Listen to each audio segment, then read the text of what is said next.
Welcome to the Closeness podcast. The following is based on both personal experiences and wisdom, as well as personal experiences that have been contributed to us. Generalizations are sometimes made for the sake of brevity, but are never meant to exclude or offend. You can support these podcasts by donating to our Patreon at patreon.com/closeness. Now, are you ready to come closer? Let's get started. What a beautiful, summery Sunday morning to talk about how to figure out what turns us on exactly so that we can be better lovers, givers, and receivers of the exact type of pleasure that we want most. Across the board on my coaching practice, and of course privately and in my own life, the number one thing I hear from so many partners is that they don't know what makes them tick. They don't know what turns them on, or they use a particular phrase that we're going to get into in a little bit that really takes the conversation nowhere when you're trying to find out.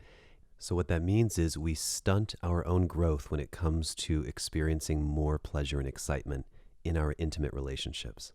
Pleasure is actually a very hard subject.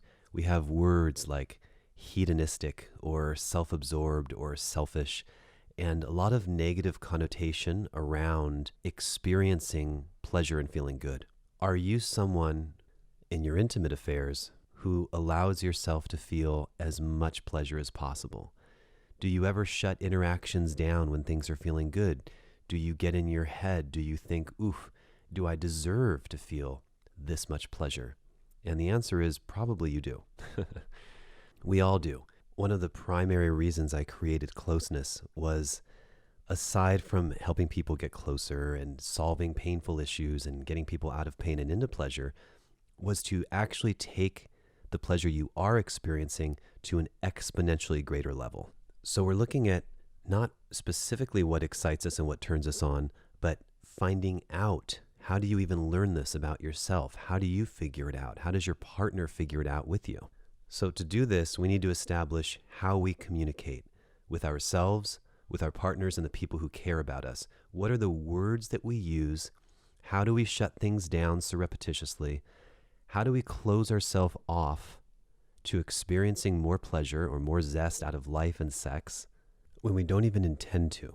In a sense, it's learning how to speak better English, or whatever language you are speaking and communicating in, so that you are understood and your needs are understood better. This then is number one, and I'm not going to call it communication because you can't just say communicate and expect everyone to know what you mean. You can't just say it's all about communication and therefore you're suddenly going to communicate better, or even in a way that your partner can understand. And for me, what it often comes down to is our vocabulary choices, the words that we choose to use to answer questions, and the way we shut opportunities for closeness down by using very dismissive or diminutive or vague phrasing that doesn't let the conversation go any further. Chris Tucker said it best. Do you understand the words that are coming out of my mouth? And the answer is, more often than not, no, we do not. So vague phrasing, is that something you do? Do you purposely choose your words so that people don't know where you are, what you're doing, how you're feeling, and what's going on with you? If that is your intention, okay. But for so many of us, we're not aware that we're doing this, and we don't know that we're shutting it down at all costs. And we think that giving this one-word answer, or the fact that we've given any answer at all, has somehow helped the person understand us better, when in fact that couldn't be farther from the truth. As such, I'd like to offer everyone the opportunity to eliminate a few select words from your vocabulary, or bring consciousness around the way you use them and your intention behind using them. I want to invite you to take a moment to reflect on how often you find yourself using the following words. I don't know. Sometimes. Maybe. It depends. Do you like being kissed on your neck? It depends. Do you like a soft touch or a firm touch? It depends. Would you like me to go down on you? Maybe. What can I do right now to make you feel incredible? I don't know. Where do you like to be kissed? I don't know. Where are some of your spots that make you feel amazing? I don't know. What's something that you love to have done to you? I don't know. Do you like having your stomach kissed? Sometimes. How about caresses? Does that sound nice? Maybe. Would you like me to just shut up and kiss you? It depends. What does it depend on exactly? I don't know. Now you're probably thinking to yourself, but it really does depend, and maybe you don't really know.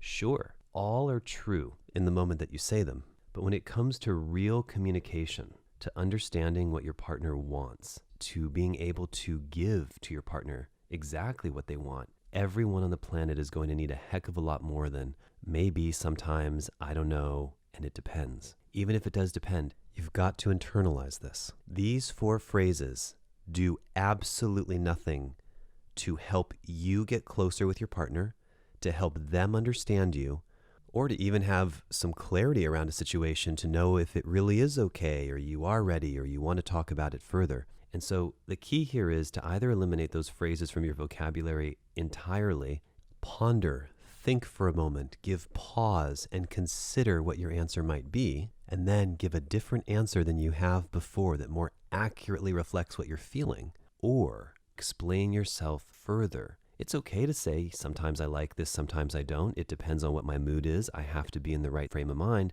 But if someone's trying to get to the bottom of something with you, and you want them to get to the bottom of it, you would like to feel this pleasure, and you would like to be pleasured by them, giving them a response that goes nowhere only forces them to continue to ask questions, which can then lead to even agitating you. Situations like this commonly come up when someone is going down on a woman and they want more guidance. They want some help, or they want to know if it's working or not, or they want to check in. So they might ask, what do you like? I don't know. What you're doing feels fine. Do you want me to do something different? That feels great. What can I do to help make you come? You're doing great so far. You could keep doing what you're doing. I know, and I know it's not all about coming, and I know we don't have to get you there, and it's about the journey, not the destination, but is there something I can do to help you have this orgasm right now?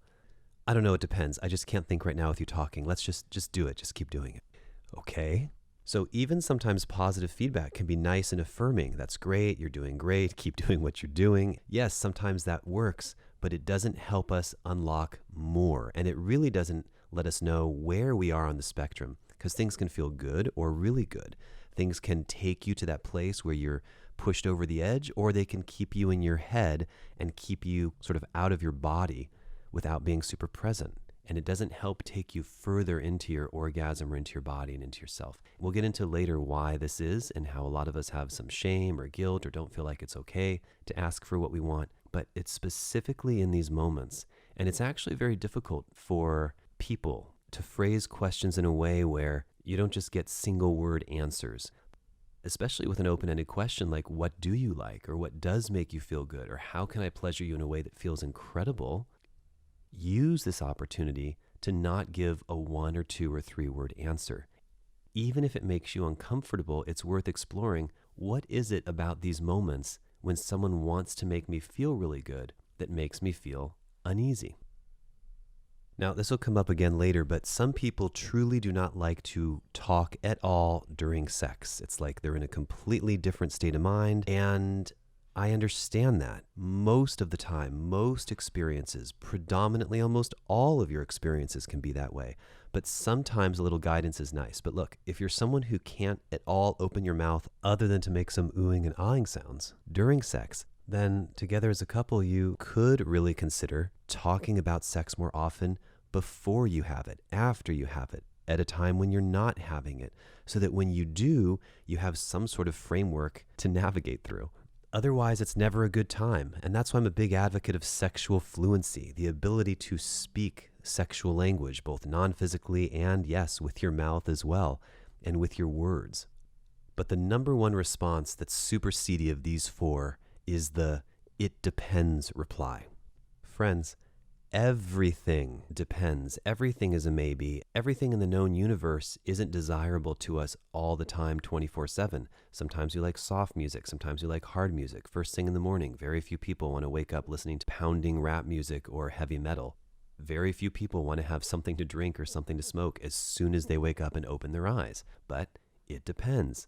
Later in the day and later in the evening, suddenly you do. Can you imagine going shopping and you're looking for a very specific item, some jewelry, a Le Creuset stock pot, perhaps a new car or some cutlery, and you say, "Hi, do you have this item?" And they say, "It depends." Okay, it depends on what? Whether we have it in stock or not. Is it in stock? I don't know. You think maybe you can check on that? Maybe.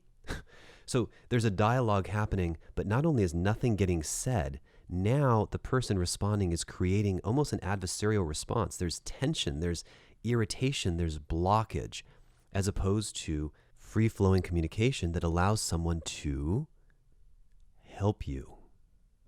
So it's sort of a catch all answer that we already know is true anyway. But the important thing that you hear about all of these words, all of these phrases, is that it's not going to go anywhere. And the only time you should move forward that way is if you really don't want your partner to know anything about you. But these type of answers have a far worse effect than even not saying anything at all. It creates problems, it creates tension, and it creates irritation in both people simply by uttering these silly phrases.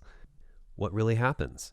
Well, when someone has to keep asking questions over and over because they're getting vague or unresponsive answers, it makes that person, yes, agitated, but also feel like they're begging for the information to come out. And you as a recipient of these questions might even feel like they're even sounding a bit needy because they're simply trying to figure out what you like. You might be saying to yourself, maybe whoever this person is speaking like this doesn't want to be asked any more questions, or really doesn't know, or doesn't communicate that way. Then it absolutely falls on this person to at least say that sentence. I can't communicate about this. I don't express my feelings. I'm very shut down. I don't want to talk about this. Can we talk about something else? I don't care about my pleasure. Direct, simple sentences that anyone has access to so the other person who's asking understands who they're dealing with and then can evaluate if that's someone they want to be with. And generally speaking, when it comes to intimacy, a lot of people don't like to give instruction back and forth. Can you lick a little bit to the left? Can you put your finger here? It's very hard for most people. And when you get caught in this sort of cerebral questioning, what about this, what about that, it makes it hard to share a deeper connection. So an alternative to simply saying something like, I don't know, might look like this. Let's say you've been with your partner for a little while and they really want to do something to take your pleasure to the next level. So he or she says, is there something I can do to you or for you right now that would help you feel really relaxed or really turned on?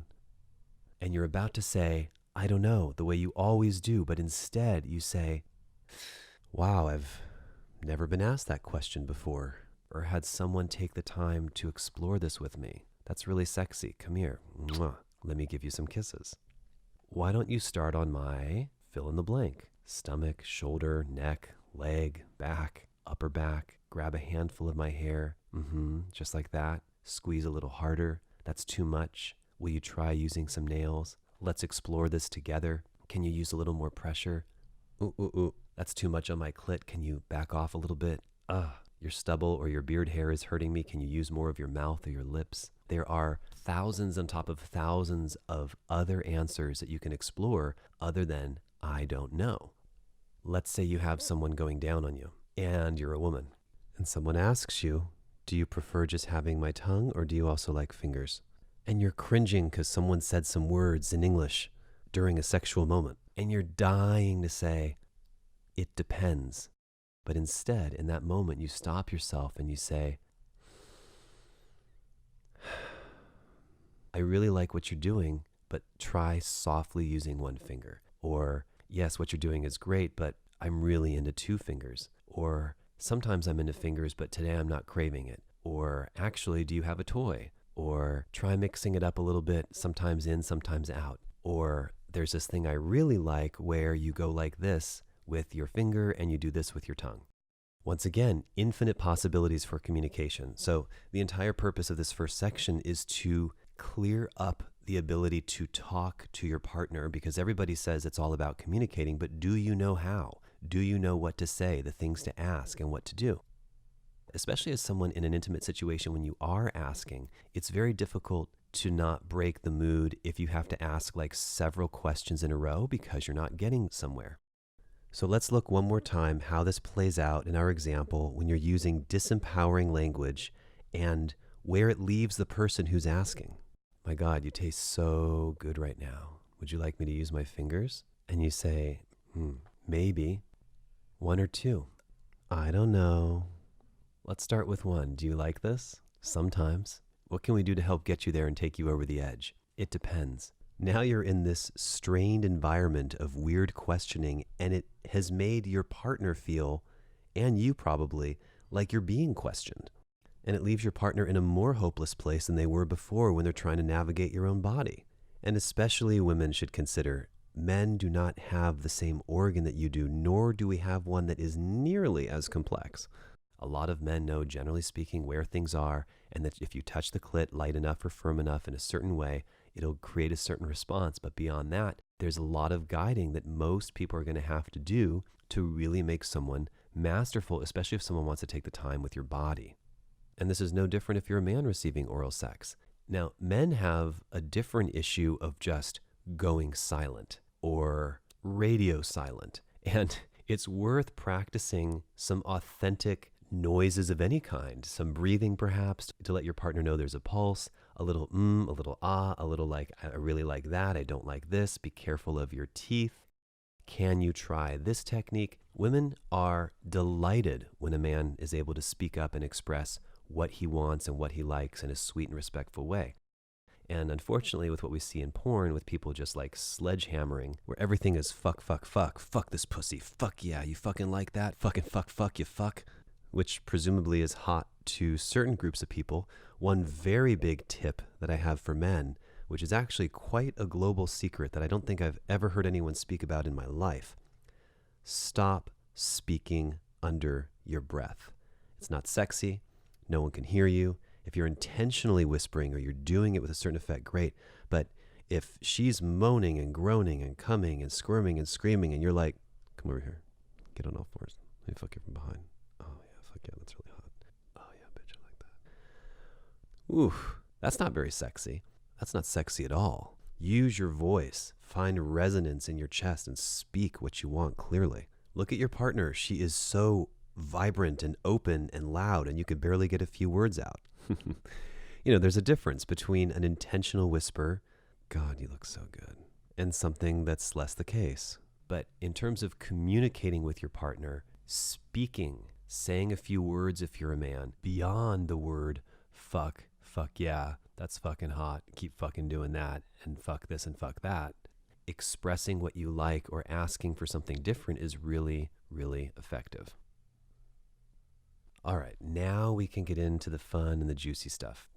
Where are your spots? Where are all of your spots? This should be a question that everyone has in their toolbox. Where are the places on your body that when you touch them, lick them, kiss them, feel them, rub them, turn you on the most? And once again, the answer may be, I don't know. Now, this may very well be true for most people. I can't begin to tell you the quantity of women I've spoken to who simply don't know where they like to be kissed, touched, licked in a way that really turns them on because no one has taken the time to find those spots. But more importantly, ladies, you haven't taken the time to find those spots either on yourself and very often with your partner as well. One of the tenets of closeness is that it's extremely important to know thyself. And something that I do all the time in my coaching programs is I instruct people how to touch yourself. And even that phrase, when I say it, you should touch yourself, it just reeks of masturbation, something offensive, sexual touch, or doing something inappropriate or something like this. I don't know what it is about this phrase. That girl is touching herself right now. That man over there is touching himself. But it would be great to find a re-empowering alternative or to rewire it in a way where it sounds like that's something I want to do and don't have problems if I'm caught doing it. Believe it or not, many people either do not masturbate, do not touch themselves, do not know what they look like down there, and don't really know how their anatomy works, how you like to be touched. Is it a soft, gentle, circular motion? Is it a consistent up and down stroke, like you are rubbing something out, so to speak? Do you put your fingers inside yourself and then slide them out and upward over your clit and then back in? And the question on everybody's mind, do you like having things in your ass? What about as a man? What do you like? Do you like your partner's hand to be lubricated? Do you like when they're almost tugging on you? Are you only sensitive at the tip? Are you only sensitive at the bottom? If she's going down, do you like her to go down further? How do you figure all of these things out? You do it yourself, or you do it with a partner and you explore your body. Now, one of the areas that I specialize in that I find that no one talks about ever is the type of touch that we like other than sexual stimulation. Soft, sensual touch, or even firm and aggressive touch and anything in between can lead to being sexually aroused. It can lead to being turned on, but it doesn't have to be used in that way. And you can touch yourself in so many ways. So I hope that this is one of the biggest gifts I can ever give you, is permission and the ability to start to love and explore your own body while you are the age that you are, and not 20 years from now, 30 years from now, 50 years from now, and like maybe you're 70 or 80 and you're thinking, gosh, if only I tried it or knew myself better when everybody wanted to pleasure me and everybody wanted to make me feel good. Now I'm this way and I wish I touched myself earlier in life. Now I'm up in the years and I wish I took more time with my partner. Do it now. It's the only time you have. To that end, right now I'd like to guide you through an experience so that you can begin to explore and find out where some of your spots are in a very safe and clean way. To do that, find a comfortable position in a chair, on your bed, or in a place where you feel like you have some privacy. You can start with your fingertips. We use our hands every day for everything, and yet they are incredibly sensitive. Maybe some of you have done that exercise where you rub your hands together really, really firmly and start to build up an energy ball, and you start to feel the chi going back and forth from your hands to your fingertips. Maybe some of you are Reiki practitioners and you're already in tune with energy and you could feel energy. So bring awareness to your fingertips, look at them, and bring the tips of your fingers together to touch softly.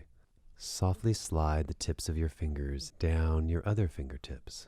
Let your fingertips graze over your other fingers, down over your palm, your wrist, maybe even up your forearm. Maybe linger at your elbow and take it up to your shoulder. You could softly use your fingertips to make circles around your shoulders and your neck. And you can also begin to explore all the areas of your neck, the spot behind your ear, the base of your neck. Can you go lighter, softer? Do you like nails? Try scratching yourself a little bit, lightly, firmly. Where's your limit? Do you like soft nail scratches? Do you like them everywhere? Now come back down and do the same thing on the outside of your arm and the outside of your fingers. And notice how it feels completely different, perhaps arousing, perhaps more neutral, or perhaps not relaxing or exciting at all. If you're really ticklish, does this feel better? Or do you like being touched on the inside? Is your thumb less sensitive than the rest of your fingertips? What about different areas of your palm? If you're sitting down or lying down, place your hand now on your knee, and using all 5 of your fingertips, just begin to make some soft circles around your kneecap. Now let a finger stroke the inside of your knee. What about the underside of your knee? If you don't feel anything and it just feels like you're being palpated, try using a much lighter, much softer touch. If you can't stand being tickled, try the scratch. If you don't like nails, try doing more of a firm, soft touch. And if that doesn't work, massage yourself. Give yourself some squeezes. Firm squeezes. Can you tell what you like? Let your fingertips slide up from your knee to the inside of your thigh, and just softly graze your fingertips over different areas of the inside of your thigh. Where are you most sensitive? What feels the best? For some of you, this might be very arousing, and for some of you, this might just feel relaxing and good and peaceful, and we're going for either of those 2 results. Now, what about your tummy? If you're in a place where you can safely and comfortably raise your shirt, if it isn't off or up already, begin to caress yourself softly on your stomach. Do you love it, and does it make you feel warm and cozy? Do you hate it, and if so, do you hate it because you don't like the way you look there? Or does it feel good, but your mind is telling you you're fat or unattractive or hairy or something like this? Try to put the self-talk aside and just touch your stomach. Touch the upper side, near your chest. and your breasts, the lower side near your pelvis, and really find out what feels good. Now, of course, you know where you can go next from here. There are many places. You can work your way up or down. You can make it more sensual by playing with or tugging softly on your nipples or pinching them or softly playing with them, wetting them with saliva, and so on and so forth. So just starting to understand where you like to be touched and how you like to be touched. Have you ever had someone just touch you and you just melted right away? You say, oh, do more of that, please, please, please. You turn into like a ball of mush in their hands because they just did it in the right way. Are you the kind of person who likes to be sensually, softly, and lovingly touched, but not when it becomes sexual? And there is a fine line with that, because so much of sensual touch can be sexual, and so much of sexual touch can be sensual. They often bleed into one another. Where are the edges of your limits? Is it just when someone touches you between your legs and your breasts or your chest? What makes something feel sexual versus not? And do you only like it if it's sexual? I can tell you personally from experience, one of the measures I use in terms of how it makes me feel is this turning me on or relaxing me? And I find that when something is loving or platonic or sweet, or even from a partner who I'm having sex with, but the intention isn't sexual, it really relaxes me. It soothes me. It makes me almost want to fall asleep. And I just want to lay there while they're doing that to me. Whereas sexual touch is more like, this. Oh, it's time to handle this right now. We're going to be doing this. It's more arousing. It's more energetic. It makes me more alive and feel more animalistic, for instance. So finding unique ways to touch yourself, whether you're a man or woman, whether it's masturbating or just exploring your body with your hands or a toy or even a massage tool or a feather or different objects, a piece of silk or satin. How does that feel grazing across your body? Do you like more intense things? It's not about seduction. It's not about 50 Shades of Grey or any outrageous behavior. Think even the way a soft breeze feels on your skin or on your face, or how the sun feels or how cool weather feels. What do you like? You're the only one who really knows. And especially if you've been one of those girls who expects your man to know what you like, you have to understand that this is so different for every girl on the planet. You could line 15 girls up, and no matter how similar they look or how well they know each other, or even if they're sisters, each of them is going to like to be touched differently and going to want a different approach and even going to pleasure themselves in a different way. Some will like it hot, heavy, intense, and rough, and almost like pounding. Others will be soft and gentle. Some people will like a combination of both of those, and the levels of intensity that they're going to like is all going to be different. So when people expect their partner to just know, or to somehow know for them, or to figure it out, that takes a very skilled individual, number one, who even wants to take the time to do that, and number two, to do it in a way that's not irritating or annoying or not with tons of questions, and number three, if they're just coming out of a relationship or just had sex with or were with a previous partner who wanted the complete opposite as you, it takes some time to adapt into a new way of doing it, especially because sex essentially must default to whatever the woman likes and enjoys. Not that men can't have fun too or have requests and do things that they like, but it's all contingent on whether the woman feels safe about it, wants that, enjoys that. Because if not, everyone's going to have a terrible time and it creates all sorts of problems. Let's say a guy really likes it rough, but a woman can't get into that at all. The only way she can have sex is soft. He has to, by default, change his nature and calibrate, or else there's going to be serious repercussions. And if he is very soft and loving and gentle and sweet, and you're one of those girls who's just like holding on to your man's hips and just pulling him into you like bang, bang, bang, bang, bang, bang, bang, bang, bang, bang, bang, bang, bang, or you use phrases like, it's just sex, what's the big deal, I don't want to feel all this romantic shit. It's going to be a big learning curve for a guy who's calibrated in that more soft and gentle way. So, in sum, figure it out for yourself and then articulate it in as clear of words as you possibly can to your partner what you like, and let them try and give them the chance to make you feel great. And this brings us perfectly into number 3. It's not weird to workshop it.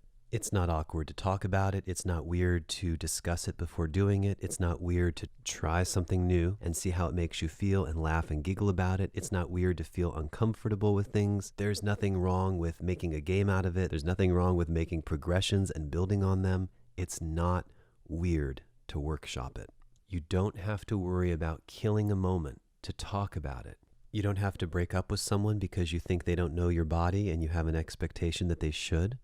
You don't have to cancel the sexual interaction because you think he should know things about you that you don't know. You don't have to worry about suddenly becoming not attracted to the person or not into it because you had a tiny handful of conversations about what you like. And you certainly don't have to talk about all this stuff right before you do it or when you're doing it. A lot of people have an aversion to talking about sex in the middle of sex because it takes away from the moment. If you're someone like that, have the conversation at any other part of the day, but have the conversation. The other thing many people have a big, large, swelling concern with is killing the moment because you're talking about it and because you're having a conversation. Now, many people will tell you, you can make this very fun. This can be exciting. This can be a really great part of sex. It doesn't have to be so sterile. So if I take my gadget and move it 2 centimeters to the left and up, is that what's going to make you spill? Communication is the play, the interexchange back and forth of dialogue and understanding and listening. If someone asks you an open-ended question, is there something I can do to make you feel better? Think about it for a minute. And what do I mean by workshopping it? That means you're in dialogue while you're trying something. Yes, with your legs open and looking at each other and probably the lights on at some level, and you're figuring it out. What works? What do I like? It might pull you into your head a little bit. It might make you feel a little self-conscious. It might make you feel like this isn't exactly the most sexy or sexual experience I had, but this particular experience, you're not doing it for the sexy factor. You're not doing it for the hot factor. You're doing it because what you've been doing hasn't been working, and what your partner has been doing to you hasn't been working. So you're trying to figure out new rules, new territory, new spots, new things that make you giggle or smile or squirm or feel incredible pleasure, or things that push you into that animalistic carnal state. There aren't a lot of ways to do this without figuring it out first, unless you have an incredibly patient and incredibly devoted partner who wants to do nothing but explore you and make do with whatever minimal feedback you give him or her while they're trying to figure your body out, and you're just sort of helping them along a little bit. It takes some workshopping, or you get lucky, or you just have someone who's incredibly adept. Inevitably, what people are going to do is figure out what the other person likes, one little thing. He likes deep throat, she likes soft, slow strokes, and they're going to do that again and again and again and again and again because it achieves a desired result. We all get caught in the patterns. So if you're lucky enough to have someone ask you, how do you like it when someone goes down on you? What type of sex are you into, and what do you like, and what are some kinky things or non-kinky things that turn you on? If you're lucky enough to have someone ask you those questions, really consider taking some time to answer them and to workshop it and to dialogue a little bit and to give someone more once again than, I don't know, sure, try it out, maybe, you're doing great, sometimes. You might even discover that a great time to try some of these exercises is when you are in your head a little bit, or you're not really in the mood to have sex, but you're kind of open to some play, or you're not all together, or you're not super turned on and excited. What a great time to explore with your partner. What makes you feel that way? Now, of course, this always works better with someone that you know, or you like, or you trust, or you've been with a little bit, but can also work with someone you've never been with. You can have a conversation about it over dinner if things are already feeling like they're ramping up and feeling sexual. And if you're having a sexual talk about tastes and desires, that's even more exciting for what's going to come later. Sometimes it can seem awkward or an inopportune time to bring up a conversation like that. And that's usually because you've been so much in your head or kept the conversation so ordinary and sterile that it hasn't had a chance to move in that direction yet. So if you're looking for a way to ease things in, begin to make a little more eye contact. Maybe reach out, and if your partner and you have established that it's comfortable, touch one another in some way, shoulder, hair, a caress of some sorts. Begin to make some sensual comments, and then you can ask questions like, so when someone's going down on you, or when you're kissing, or when we're kissing, do you find that your neck is more sensitive than your back? Do you like being kissed on your neck? Where's a place that you love to be touched? And that brings us right into tip number 4. Here's a tip on how to actually pleasure your partner better than you have been before. Men tend to be genital focused and driven by their genitals, driven by how they're touched down there and how it feels when you touch them down there. And for many men, the only way they feel love and acceptance and connection and like there's really something good going on between you two is when he is being stimulated there. You're giving him a blowjob, you're having great sex, you're having anal sex, whatever it is. Whereas women tend to be more mind and body focused. So men are more genital focused and women are more mind and whole body focused. Knowing this and applying this alone unlocks huge potential for making your partner feel great. And also of note, it tends to be true that men work from that area out and women often work from the outward in. The problem is we do what we like and we do to others what we think we like, not necessarily what they might like. So if you're a man, it's very likely you reach between a girl's legs really quickly. Boobs, butt, nana. Boom, boom, boom. You're going for all the parts that they want you more often than not to take a little more time with. And sometimes it doesn't have to be much more time at all. But this is where the whole foreplay comes in. And I think foreplay is a scary word for a lot of people in terms of like, am I supposed to do something for 20 minutes first? Or how long should I be doing this for? It just means take a little bit of time and work from the outside in. And the outside could be like way outside the body. It could be phone calls and texts and little reminders and little things throughout the time that you're spending together that are building her up to be ready. Stoking the fire. Don't confuse that with stroking the fire, which is more of a male-oriented activity. Whereas for guys, many men are going to enjoy a woman's touch no matter what. Don't get me wrong. If you're caressing them or touching their chest or running your fingers through their hair, of course they're going to love it. But if you're trying to really turn someone on sexually, so many men are, call it cock-centric. You're going to get the most favorable results by putting your hand, mouth, or body there. And it's incredible the difference. I mean, that your hand could be anywhere else. Your mouth could be anywhere else. And it could be incredibly exciting or relaxing or what have you. But where things really, really get exciting and feel, for many men, the most connected is that way. For both men and women, it's important to remember to not just do your default thing that you like or what you think you'd like to have done to you, which is why I give you all this background on communication, expressing it, and talking about it with each other so you know. Finally, just to spell it out, what does it look like to work from the outside in? Exactly what the self-exploration looks like. Start at her fingertips or her shoulders or neck. Run your hands through her hair. Look at her, hold her face. Lots of kissing for many, many people. Flip her around and caress her back or kiss her back. Push yourself up against her, but without trying to have sex, just as a way to say, here I am and this is what's coming. Give her a look when you walk across the room. Hold eye contact when you're talking. Smile in a particular way that you think is arousing. Some people like little nibbles and little bites. Some people like soft caresses. Some people like really, really firm and hard massage. Some people like nails. I sure as hell don't. And then I do want to give one caveat here to be fair to men, especially if you've ever read articles on how to seduce a woman or how to make any woman fall in love with you or, how to make a woman squirt or how to make a woman do any number of sexual things to you. It's often recommended to give 20 minutes to an hour of foreplay. And if you're the type of person who has that level of time, commitment, and patience every time you have sex with your partner, between work, kids, family, exercise, career, and sleep, to spend 60 nonstop minutes warming someone up, making out, caressing, and kissing, and so forth, that is absolutely incredible and wonderful and more power to you. But we know what life is like.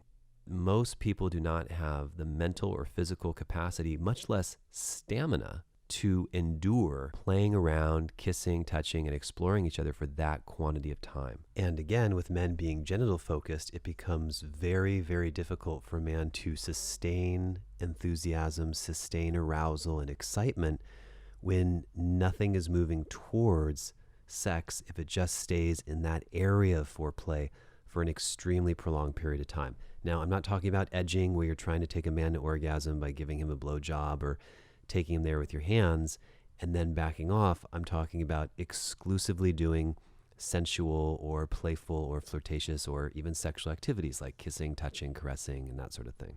Yes, I think it's an incredible gift to give someone. By all means, give that to someone when you can. But women also need to understand that for a man to do that, it goes against most men's nature to take that quantity of time before having sex. So it feels like work. It feels like effort. It feels like strain. It doesn't feel like a fun, amazing, relaxing experience that you can just continue without stop for hours and hours. This is very much the feminine, the female's perspective. Now, I'm sure I have tons of friends who are in tantric communities who love prolonged, slow, romantic kissing and touching and play and all this stuff. I'm not saying I'm one way or another, and I'm not suggesting you need to be one way or another. But generally speaking, what a woman loves and what opens her, that sustained, relaxing, safe, constant, continuous shower and love and affection, it's wonderful when someone's doing that to you. In essence, I think a good way to describe it is for a man, it's like getting a massage. Yes, we love to be relaxed and unwound and have some stress released, but what kind of effect that's creating is more of a soothing sensation and not as satisfying. And the satisfying tends to happen for men sexually and genitally. Genitally. What a funny word. And the soothing and the relaxing and the cuddling will tend to come after once a man is spent or exhausted or satisfied or has felt release. Whereas you want to feel that first so that you can open up like that. Now, the world would be a wonderful place if we were all tantric and all holding our orgasms back as men and retaining, and we were all focused on each other's pleasure and also our own and had undivided attention to give to each of those things. But some people take an extreme amount in it, and some people take an extreme amount of pleasure in their partner's pleasure for the ego boost of it. It makes them feel good. It makes them feel excited. Look what I'm doing to my partner. Look how good I am. I'm turning them on. Look at what a sexual dynamo I am, and so on. To me, that's not the best way to go about sex, constantly proving how good you are or demonstrating how good you are, having it go to your head. But if you take a genuine interest in making them feel good and you just can't get enough, you just eat them out and you kiss them and you love them and you ravish their body and you have sex for hours, okay, great.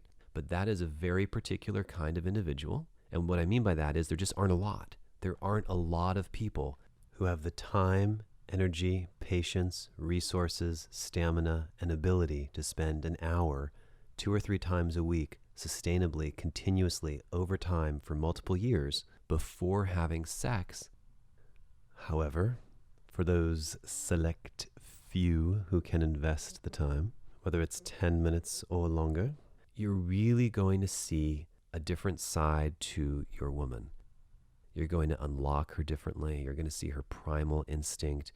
You're going to see her trust you more. Even if she seems relaxed, you're going to see her relax in a way that you never thought was possible. In essence, you're going to make someone feel like they can tell you anything or do anything with you. They might even tell you that you can do anything to them and really be with you. I think it's incredible for both men and women to have that experience.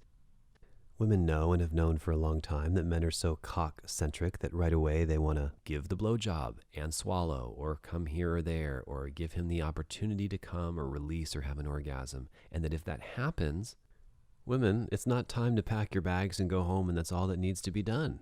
Okay, quickly, let's get some tissues to clean this up. Let's get some wipes. Let's get this stuff off of me. Let me go shower, rinse off, let me spit, whatever. All of those things are places where women can really lengthen and pause and savor his orgasm just precisely the way you want and expect him to savor you beforehand. I mean, I'm pretty sure you wouldn't like it if a man made you come and then just leaped up off the bed and into the shower and was like, well, that was good. Likewise, take a little time. Can you get used to cuddling? I mean, yes, sometimes some cleanup is necessary. Things get messy for sure. But a little caressing, a little more kissing. So many things can happen after a man and woman's orgasm to make the moment feel more connected. And of course, that's what closeness is all about. Okay, number 5 deals with things that are a bit on the sensitive side of sexuality. And that is if you're dealing with feelings of guilt, shame, and I'm even going to put shyness in there. Because so often, another knee-jerk response to deny yourself pleasure is to say, I'm shy, I'm shy, I'm shy, I'm shy. Now, if you're 18 years old and you've been shy for the last 6 years of your life and it's what you know, it's understandable that sexually, if you're just starting out, yes, you might be a little shy with these things. But if you're 23 or 26 or 36 or 46 and you're still feeling shy or you're still feeling emotions of guilt and shame, it's really worth doing some self-reflection, some self-work on the subject to help break you out of these things, because all someone can give you as a partner is patience and understanding. If you're going through feelings of shame, guilt, and shyness, all of that has to do with your own internal dialogue. And I'm in no way saying that you can just change it at the drop of a hat or snap out of it, but it is something you have to work on. Now, work on is always a loaded word. I hate when people say that. I'm going to work on it. I'm going to work on it. Because what do you do specifically to work on it? Really? What do you do to work on your shame, your guilt, or your shyness? Well, one of the things you can do is specifically request your partner to back things up to the point where you're not feeling those emotions, any of those emotions. So let's say you find yourself hot and heavy with a partner, and this anxiety comes up of feeling guilt, shame, or shyness. You notice it in yourself, and it makes you want to close off or close down. Maybe it even makes you want to shut down completely. How can you back it up a little bit or a lot of it in a way that makes you open again? So what you're looking for if you're feeling any of these emotions is opening, not contracting. As with all things intimate and sexual, you're going for an expansiveness, not closed off, shut down, in your head, feeling pain, that sort of thing. So let's say you're naked. Let's say that you haven't started having sex and you're fondling each other, and maybe you're thinking about having oral sex. Things are really right at the point where something's about to happen. And then you get hit with a feeling. Can you say something like, actually, can you just cuddle me for a little bit? Or can you massage me here on this favorite spot that I didn't know I had, but since I listened to Closeness, I now know it's there? Can I put my underwear back on? Can I put my bottoms on? I don't want the night to end, but can I cover myself up with a blanket? Can we put on some music? Can we dim the lights? Can we shut the drapes? Is there something that will soothe you in a way that allows you to stay in the experience, assuming you want to have it, and makes you feel better, makes you feel a sense of relief? And this is something that is going to come up time and time again if you deal with these feelings, but little by little, if you have a partner who helps make you feel safe and comfortable, you can really overcome them. Because I don't believe that being shy is something you're condemned to be for the rest of your life. And same thing with feelings of guilt and shame. These don't have to be feelings that you carry with you experience after experience after experience. And sometimes just the mental thought of that, do I really want to carry someone else's burden or something that someone else made me think or feel with me through every sexual experience I have? What if you're having sex 2, 3, 4, 5 times a week? Do you want to constantly be reminded of that? And I'm very well aware that it's not a choice, that if you could just choose to not feel these things, you wouldn't. But sometimes thinking about them in this way, this happens a lot. How do I feel about that? Is there something I can do to change it? Can really go a long way to make you feel better. Bringing consciousness and awareness, putting attention on the fact that you are a certain way and observing it without anger, frustration, judgment, or concern, but just noticing, can go miles to completely change your behavior for the better. So there you have it. 5 powerful tools to help you have better sex, know where your spots are, feel more connected, and have a lot of fun. And one last bonus tidbit, if you made it this far, you call it number 6. Assume positive intent from your lovers and from the people who you want to allow to be close to you. even though we live in a crazy world, even though we have many examples of how messed up people are and all the wrong choices that we all make, we are all flawed, we are all selfishly oriented, and we are all not perfect. And yet somehow at the same time, we are all incredible creatures and all perfect just the way we are, and are all, most of the time, doing our best. But assuming that someone means the best with their text messages, with their contact with you, with the way they speak to you, I'm not saying be naive, but having the expectation that they don't mean to harm you can also help bring you unbridled pleasure with the people who you like and you trust. Thank you for tuning into Closeness, and I'll see you next time.